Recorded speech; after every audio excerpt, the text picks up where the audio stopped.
Silent, silent. Down. Hindi ka pa nakulong sa baba, di ba? Hindi ka pa na-cited in contempt. No, hindi ka pa cited in contempt. Kung pagpatuloy ka dito magsinungaling, 100% guaranteed, ikukulong kita doon sa baba, isa-cite in contempt kita. Naging mainit nga ang isinigawang hearing ngayong araw sa kasong kinasasangkutan ni Senior Aguila at iba pang miyembro ng Socorro Bayanihan Services Incorporated. Humarap din sa Senado ang Secretary ni Senior Aguila upang sagutin ang mga akusasyon sa kanila. Talaga namang uminit ang ulo ni Senator Bato sa Secretary ni Senior Aguila at ginisa niya ito sa Senado. Napaghalataan kasi ng mga senador na puro kasinungalingan ang mga naging pahayag nito at paiba-iba din ang kanyang mga binitawang pahayag. Napaghalataan na tinatakpan niya lamang ang mga leader ng Kauto ang mga masamang gawain nila sa Sitio Kapehan, lalo na ang pagbabawal nila dalhin sa ospital ang mga agaw buhay na sanggol at mga nangganganak na inaroon. Sinabi ni Senator Bato na ipapakulong niya ang Secretary ni Senior Aguila kung patuloy itong magsinungaling sa loob ng Senado. Napaghalataan din ang patuloy na pagsagot-sagot at pambabastos nito sa senador na kung saan senita pa nga ni Senator Francis Tolentino. Narito at panuurin ang buong detalye. Ilan kayo? So lahat ng decision is a collective decision arrived at by at consensus by the members of the board. Lahat po ng mga programa po ay minitingan po ng board. Sino ang mga member ng board? Sabihin mo sa akin. For the record. Sa secretary, si China. Andito yung secretary. Please, nag-out ka na ba? So, sino-sino yung mga members of the board? Good morning po, Mr. Senators. Yung member po ng board, we have the President, Senior Aguila, the Vice President, Mamerto Galanida. I am the Secretary General, Treasurer, Flor de los Landag, Board of Directors, that's Karen Galanida, Winifredo Buntad. Nandito ba si Buntad? Yes, nandito po. Buntad? Nandito si Buntad? Lilibet Goma, Sami. Sandali, nandito si Buntad? Nandito po si Buntad. Yes po. Buntad, halika, upo ka dito. Yan yung... For the record, Mr. San, Sige, please continue. Sino? Continue. We Ilan have yung nasabi? BOD Jaime Walo, BOD Sammy Cordita, BOD Lorlito Digal, Oscar Arcular, Rodolfo Ahok Jr. We have the PIO Romero H. Ahok, nandito po siya. All in all, we are 15 po BODs. Mr. Chair, Yes, go ahead. follow up lang, Yes. Ma'am China Leia. May binanggit kayong Board of Directors member na Karen Galanida. Karen-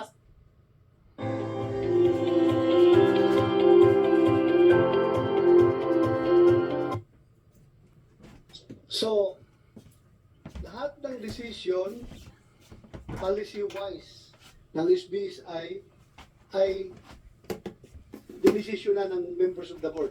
Am I correct? Yes po, Senator. Okay. So, pag sinabi ni Senior Aguila na bawal bumaba yung bata na dadalhin sa ospital, bawal lumabas, desisyon niya ng board. Mr. Senators, kung kaalam ko, wala pong ganong polisiya ang board. So, meaning, personal decision ni Senior Aguila yun, hindi ng board. Wala po talagang polisiya ang board ng ganon, Mr. So, Senator. Jerens, ikaw ang nagdesisyon na hindi pwede magbaba yung mga bata dahil sa ospital. Dahil hindi desisyon ng board yun. Sariling desisyon mo. Wala po akong dinidesisyon ngayon kasi kaya nga sa sinabi ko, kung may mga programa po ng SBSI is imitingan yan ng lahat ng board. Okay nga, ito nga. Sinasabi ng father ng bata na bawal bumaba yung bata dalhin sa ospital dahil ayaw mo, desisyon mo. So sarili mong desisyon yun. Sabi ko nga, yung panahon na sinabi niya yung 2020, hindi pa nga ako yung presidente. Ikaw ang tinuturo ng mga kumadrona eh. Ayaw ni Senior Aguila yung baba. Ayaw dalhin sa ospital. Ikaw ang tinuturo ng mga kumadrona. Hindi ko alam bakit ako yung tuturo. Kumisek, nandito ba yung mga kumadrona? Naimbitahan ba? Hindi naimbitahan. Ikaw, secretary, nandito ba yung mga kumadrona na sinabi ni Hindi po sila Balbarino? invited. This is invited? Mr. Senator, lilinawin ko po, wala po talagang nangyayaring polisiya na nag-regulate para makalabas kami. Well, it's normal for you to deny that. But there is a very strong allegation coming from the father of the bata. Yung bata, ako namatayan ng anak, magsisinungaling pa ako. Ah, prangkahan tayo dito. Huwag mo isipin na tao, senador ako, ordinaryong tao. Kung ako ang tatay ng bata namatay dahil nga pinipigilan, magsisinungaling pa ako. So kung walang palisiya, galing sa board, ang nagsasabi no, si Jerry lang. As alleged, hindi man niya sinabi na sabi ng board, hindi pwede ibaba ang bata. Ang sinasabi niya, sabi ng mga kumadrona, bawal ibaba ang bata according to Senior Aguila. So si Senior Aguila mananagot ito lahat ngayon. Hindi ko pa narinig si Senior Aguila na nag-order ng any regulation. Ako hindi kita tinatanong kung nagbigay ng order. Sinasabi lang nung namatayan ng anak. Yun lang sinasabi niya. Mr. Chair. Senator Risa. Yeah. Mr. Chair, Ms. Chinalea, sino ang in charge dun sa function hall na nagsisilbing kung saan nanganak ang asawa ni Sir Randolph?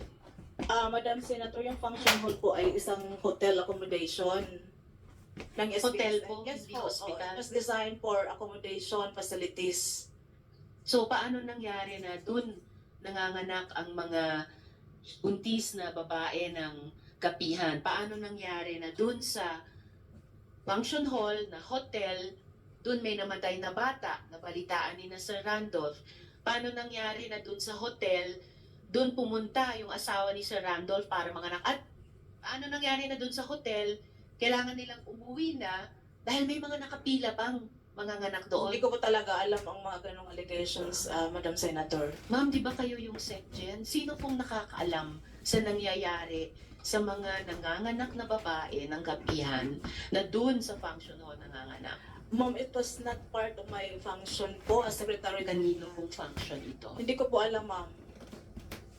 Sa board po, sino po ang in charge sa function hall?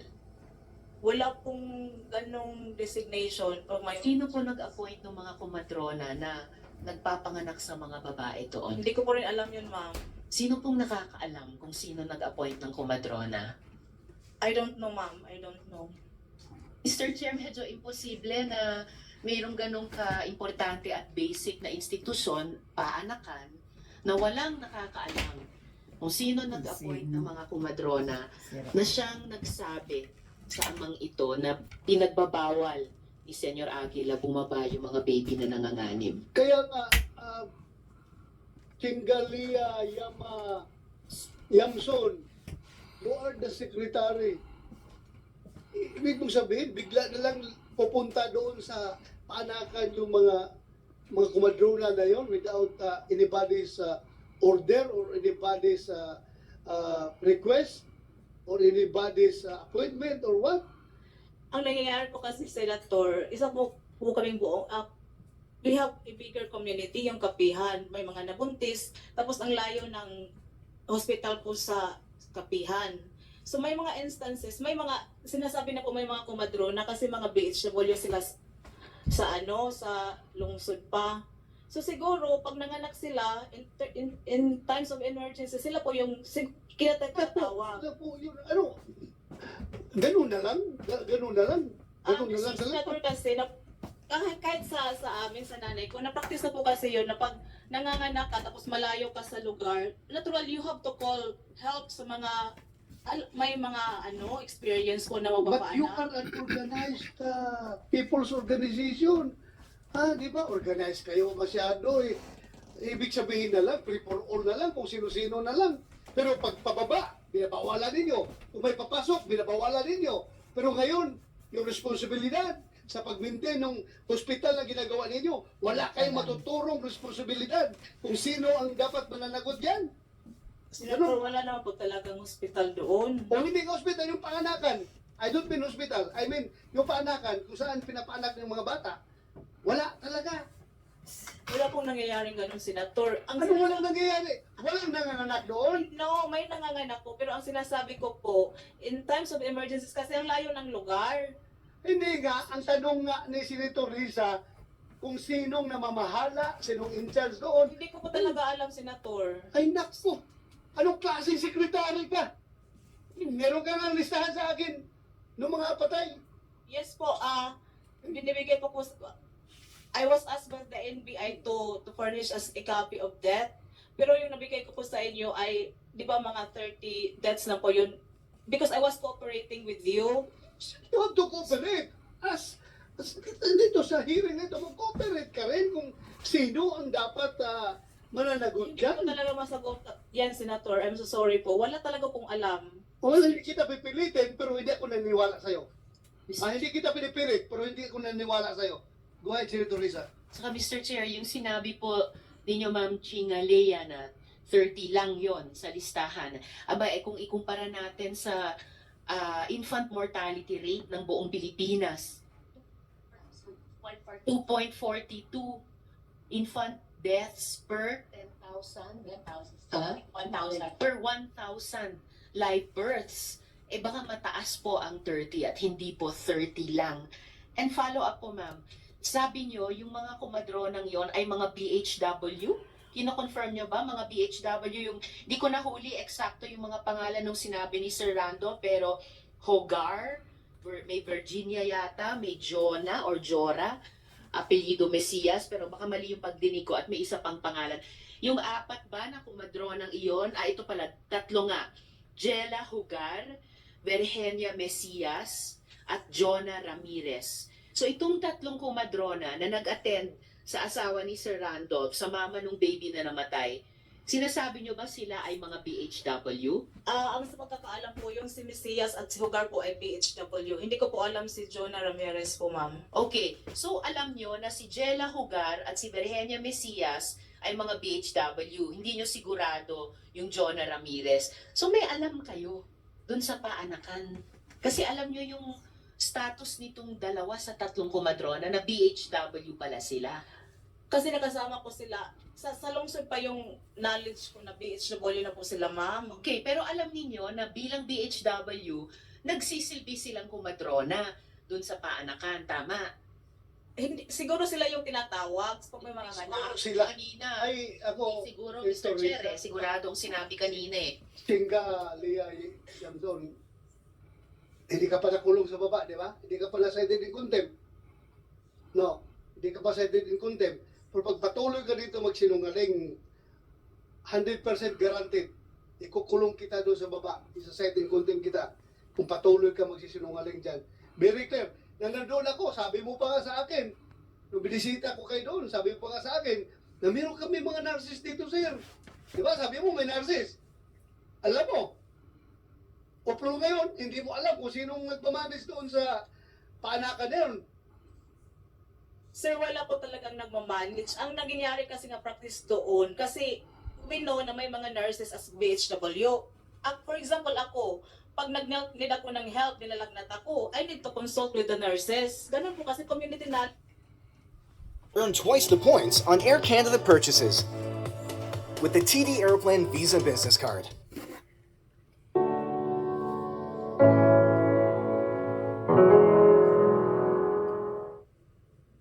Wala mo pala. Even the community knows it. Ikaw, hindi mo alam kung sinong in charge doon. Question po kasi is sino ang nagmamanage. Wala po talagang nagmamanage. And times of emergency, sila Ibig mo sabihin, lumabas lang yan na paanakan na yan na walang in charge, walang gumawa. Sir, may mga home deliveries nga kami doon. Kung may paanakan kami, bakit may home delivery? May mga cases po kami ng home delivery. Mr. Chair, Yes, go ahead, Senator Tolentino. we admonish the resource person that you're not supposed to argue with the chairman during a committee hearing. I'm sorry po, I'm sorry. Thank you. Thank you, Senator Tolentino, for that reminder. Senator Risa? Yes, Mr. Chair. So, sa kabila ng kababalaghang mga pabago-bagong sagot ni Ma'am Chingalea, Sir Randolph, kung pwedeng kumpletuhin niyo yung kwento ng inyong baby. Yung kanyang paano po siya namatay, tapos pagkatapos nun, saan niyo po inilipin? Mautong pagka alas 2 sa kadlawon Tungod kinatuyog naman ko sa pagka alas 12 sa tungang gabi. Ang asawa nagbantay. Namukaw na ang asawa, nagpahilak si Jack. 2 o'clock in the morning, yung tulog na siya, bigla siyang ginising ng asawa niya na umiiyak. Para rin siyang humilak. Ako Sandali lang, I would like to acknowledge the presence of Senator Francis Tolentino. Thank you, Your Honor. Please continue. Pati nga ako kay araw naman siyang humilak, dili na siya mamati og pangutan-on unsa na hitabo. Matong dito na di ang bata nga hinggahi na mamatay. Nagtataka ako bakit grabe yung iyak niya, hindi na siya nakinig sa akin. Nalaman ko na tumigas na pala yung katawan ng bata. Mauto na ano po ko yung mahimo, hindi mahilak rakan. Wala na akong nagawa noon, umiyak na din ako. Mautong pagka atong naitabo, ingat to ang ugangan na ingat to ni Senior Aguila. Nangonsulta o kung sa buhaton, matong ingon si Senior Aguila nga dapat ra kang kuno to na nga kalipayan kay waya na ko yung mga pag-antos. Pinuntahan yung mother-in-law ko, tsaka sinabi niya na dapat na ako matuwa kasi wala na akong dapat ipag-alala kasi sinabi ni Senior Aguila na okay na yung bata. Okay. Maala to na wala ko nahimo kay matud pala yung Senior na Sandali ha. Paano kalipay yung kuha mo ngayon, yung mother-in-law mo? sa kapihan. Sir. Ando pa rin sa kapihan. Opo, sir. So, loyal pa rin sila kay Senyor Aguila. Opo, sir. So, sabi ni Senyor Aguila, salamat ka, okay ka na, wala ka nang pag-isip, wala ka nang alalahanin, dapat na yung anak mo. Waya na ko pag-antos ang bata nga pag-aalaga, pagpadako. Mala to kibali harap kang Kung ako sinabihin ng mother-in-law ko na gano'n, dali mo nga yung Senyor Aguila dito sa harapan ko. Tingnan natin. Ha? wala na Kung sinabihan ng gano'n, ng mother-in-law ko, masyado kayong naniniwala kay Senyor Aguila. Tingnan mo yung anak ko, patay ngayon. Sige, patuloy. wala to na pag humanin sa sulti. Wala ko nahimo nagpahilak ra ko nga gibawalan po dito may mamatay dapat kuno ikalipay dili hilakan. Wala na akong nagawa, umiyak na lang din ako. Pero sinabihan, inoriyan kasi kami doon na pag namatay, hindi na hindi iiyakan, ikaliligaya. Natuwa ka nun. Yes, sir. Ha? Di. That's brainwashing. Ha? That's brainwashing. Bini-brainwash kayo na sige, maligaya na lang kayo kung may mamatay para hindi kayo magreklamo, hindi kayo pupunta sa polis, magpa-blatter na namatay yung anak mo. Ganun na, brainwashing yun. Continue. Ato pagkabuntag sige raman kong hilak ang ugangan na laki mo na po nagpatigadon sa lungon. Kinaumagahan, yung father-in-law ko ang nag-asikaso ng ang bangkay tsaka yung lagayan ng kabaong ng bata. Kasi iyak na lang ako ng iyak. Syempre naman po, pati ba naman damdamin nyo, sasabihan pa kayo kung paano kayo dapat, ano dapat ang damdamin nyo sa pagkabantay ng sarili nyong anak. So, paano na po inilibing yung anak ninyo nung father-in-law nyo?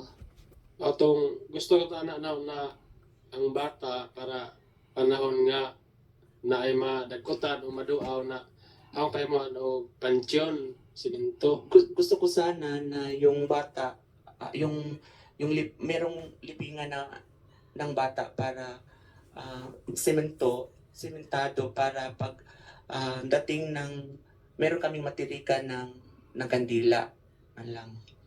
Kanyang pagpasok ng bahagi ng katawan sa bahagi ng katawan ng ibang tao na walang pagpapayag, sakop pa yan ng iba pang batas, Mr. Chair. Bukod pa po sa iniimbestiga na nating marami. Hindi, I don't know kung magcha-charge siya ng medical malpractice. Hindi naman siya Baka hindi medical pa doon, practitioner. Mr. Chair. Hindi mo siya medical practitioner. I-check ninyo. Hindi siya medical practitioner, so he cannot be charged with medical malpractice.